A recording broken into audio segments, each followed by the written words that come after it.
In this episode, from hacking Sony, FBI and CIA to being chased by multiple law enforcements around the world, and from being a shadow in the dark corners of the internet to garnering worldwide attention, today's protagonist is a peculiar hacker, Avunit.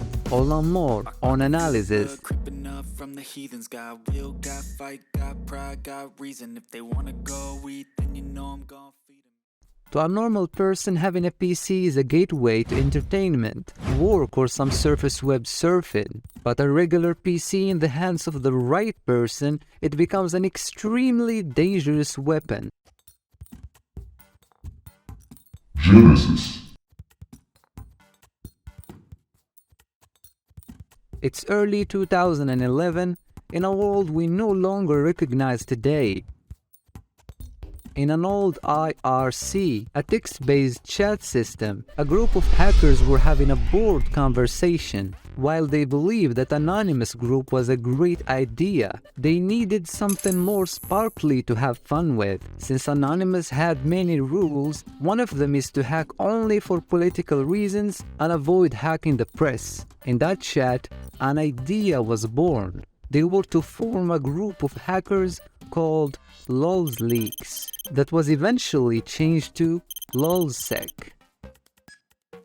The members being the leader, Sabu, Topiary, T-Flow, Kayla, Bone Sauce, and Avunit.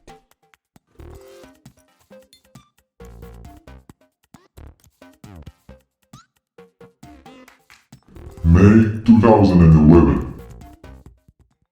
Sabu takes to Pastebin, a popular website that allows users to share and store text-based data and code, and posts announcing the creation of LulzSec. The post is now deleted with no results in the Wayback Machine, but at the time, it didn't raise many eyebrows because hacking collectives like this are created all the time. A website and a Twitter account follow, with a branding logo, the iconic hat, monocle, and a glass of wine. LulzSec made it clear they did not form to hack for financial profit, claiming their main motivation was to have fun by causing mayhem. May 30. The start of the Lulz.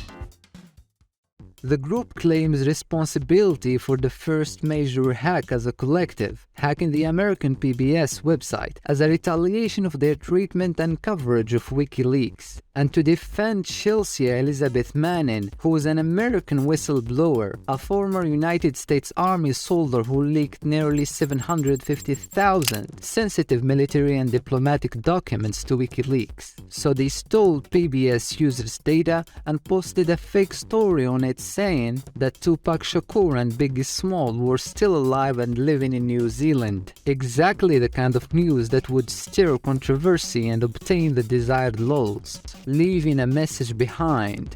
Free Bradley Manning. Frontline. June 2. Yo, it's Geohot! And for those that don't know, I'm getting sued by Sony. George Hotz, aka GeoHot, gained fame for successfully jailbreaking the Sony PlayStation 3, which allowed users to run unauthorized software on the console, including pirated games. Sony responded by suing Hotz for copyright infringement, claiming he had violated the Copyright Act. The case was eventually settled out of court, with Hotz agreeing to never again tamper with Sony's products. This angered LulzSec, seeing this as a major blow to the consumer's right to do whatever he wants with a console he legally owns. So they launched a full-scale attack on Sony's servers, leaking data that included names, passwords, and emails of hundreds of thousands of people, and publicly described Sony's security as disgraceful. These data leaks and the public humiliation of the security teams of these companies put LulzSec on the radar of another shadowy force, the FBI secret cyber units. So an investigation was launched led by Agent Chris Tarber, Gabriel, an established FBI agent who will later claim fame after arresting Russ Ulbricht of Silk Road, and they started to closely monitor every movement of LulzSec online. This also gave birth to rival groups who made it their sole purpose to identify LulzSec members and bring them to justice, believing that their actions are against what Anonymous is made for. June 14. You would think that after putting yourself in the spotlight of the FBI and major law enforcement, LulzSec will start to back down a little bit, but they did the complete opposite by hacking Atlanta Chapter, a website directly affiliated with the FBI. This was a direct offensive move made on the strongest law enforcement that is chasing after them, and again they left the following message: Let it flow, you stupid FBI battleships. Then they move on to hack the websites of the USA Senate and publish emails and passwords of users. At this point, the FBI and the media are losing patience with LulzSec. Not only they were getting hacked left and right, they were also made fun of and humiliated. The FBI quickly doubled their efforts to get a grip on the situation. Few days later, LulzSec targets the CIA website with a large-scale DDoS attack, taking the servers down and shutting the website for several hours. Then the American military and other countless international targets like the UK, Australia, Canada and Brazil. So many targets that I can't cover in one single video. It didn't take long for other groups to emerge after being inspired by LulzSec operations, like LulzRaft, who took down many high-profile websites in Canada. 20 June. Cyber warfare. The group announces it had teamed up with Anonymous for Operation Anti-Security. They encouraged supporters to steal and publish classified government information from any source, while leaving the term anti-sec as evidence of their intrusion. Just full-on havoc and chaos. This rampage will lead into a massive data dump of countless emails, passwords, phone numbers, and sensitive information from multiple targets. The problem with a situation like this, everyone can be LulzSec, everyone can hack in their name and leave their motto on message, and the FBI can't prove or disapprove it was actually them, and this is probably the desired outcome.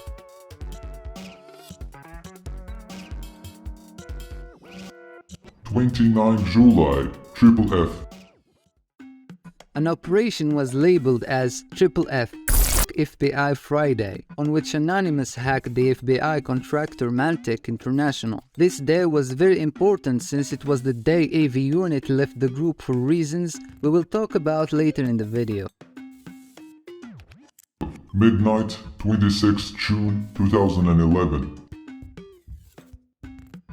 LulzSec releases a 50 Days of Lulz statement, which they claim to be their final release, confirming that LulzSec consisted of 6 members and that their website was to be shut down, and the group was meant to be active for only 50 days. Now their plans are fully executed and it's time to move on. Quote, We're not quitting because we're afraid of law enforcement. The press are getting bored of us and we're getting bored of us. Which I think is completely true. If they were afraid, they wouldn't have done it to begin with. They are fully aware of what happens when you hack such high-profile targets. Downfall. The spark that led to the downfall of LulzSec is really mysterious. I have read countless theories about the key reason that led to it, that my head started boiling. But let's hear a part of it from the man who made the first arrest himself. Then I got a tip that a local hacker in New York had broken into AOL. And so Olivia Olson and I, she's another agent who she's still in. She's a supervisor out in LA. She's a great agent. We went all around New York looking for this kid, just to see what we can find, and ended up out in Staten Island at his grandmother's house. She didn't know where he was, obviously. Why would she? But I left my card. He gave me a call that night, started talking to me, and I said, let's just meet up tomorrow at the McDonald's across from 26 Fed. And he came in, and 3 of us sat there and talked, and, you know, gave me his stuff. He started telling me about all the felonies he was committing those days, including that break into AOL. And then he finally says, you know, I can give you Sabu.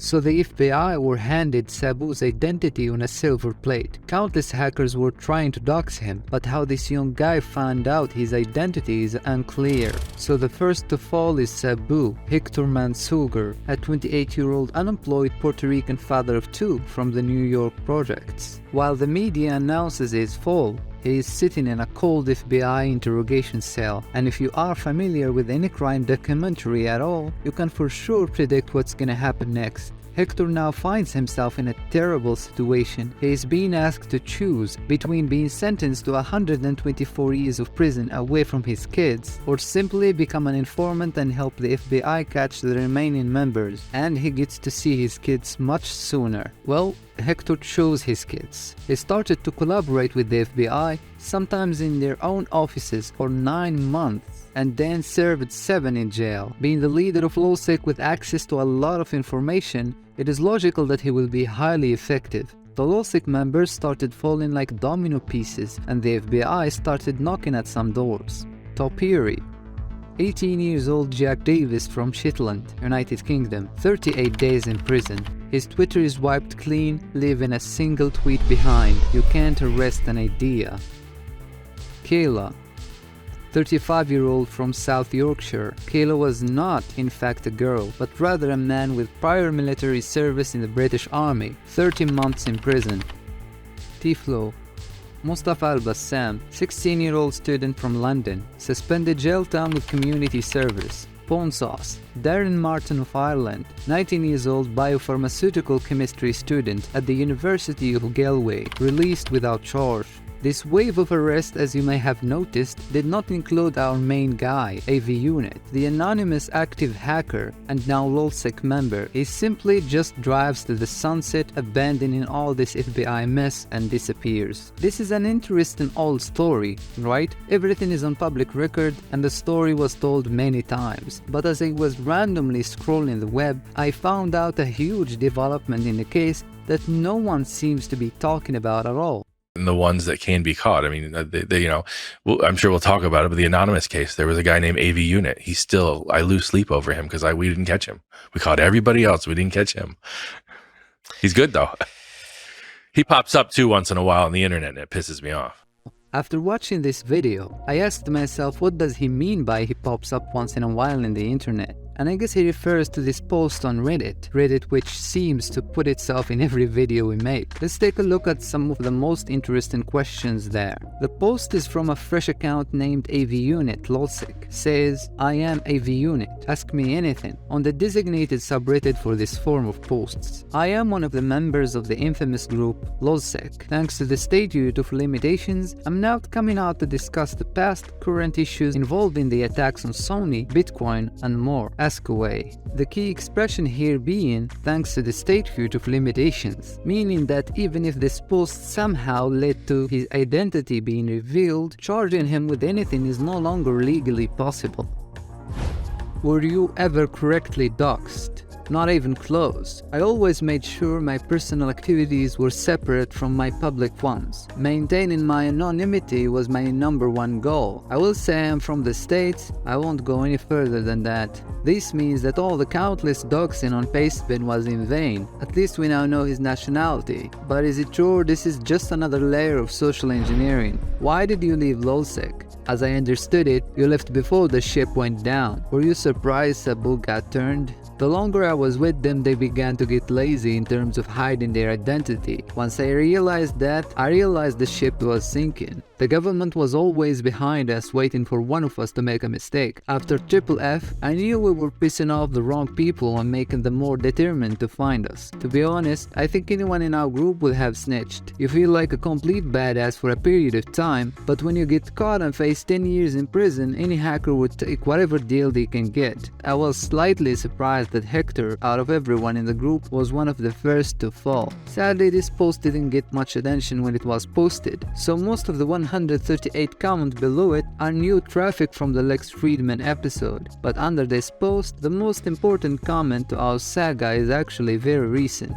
I know this is 7 years too late, but if you read this, can you please do a podcast with Lex Friedman? Well, this user is talking about Lex expressing his desire to host Avunit in his podcast, and the reply was, I realize your comment is months old, but at minute 9 into the March 23rd Hacker and the Fed, Chris says we found out this week who Avunit was. The interwebs and Twitter seem to be pretty silent on the matter. Have you heard anything about this or the context?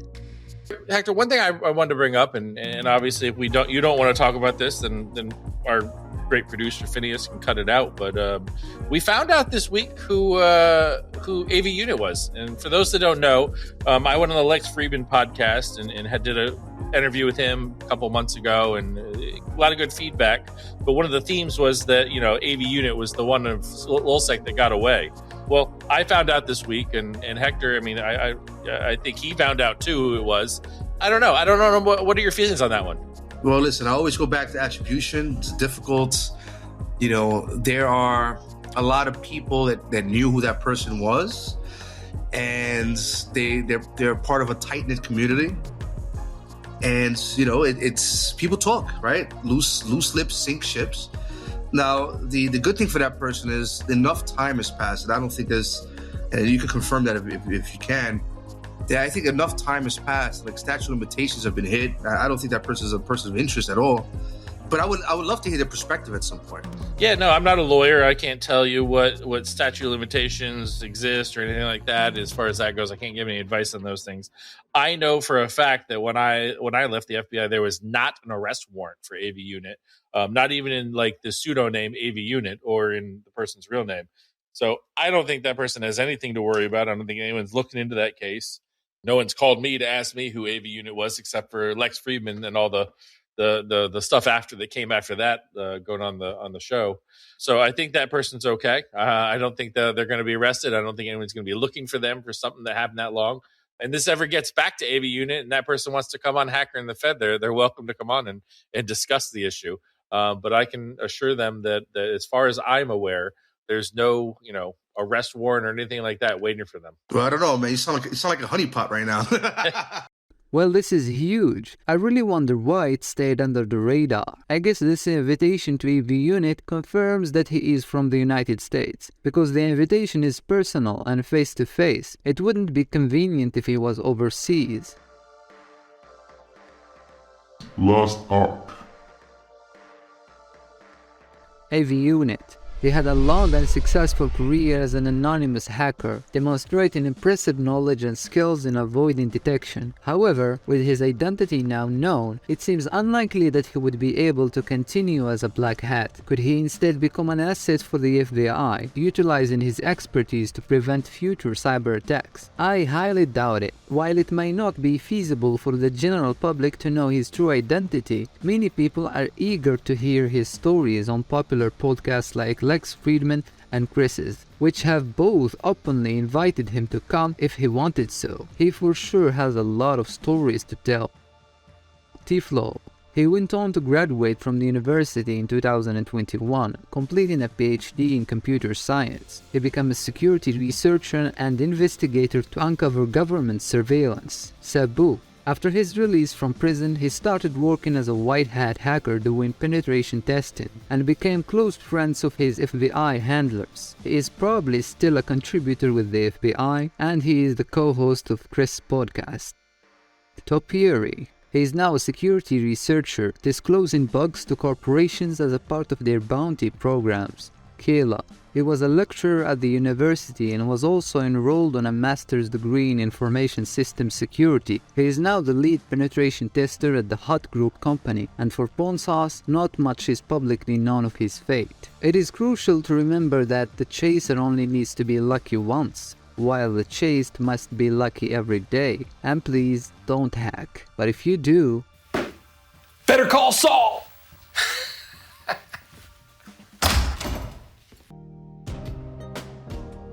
Thank you for watching.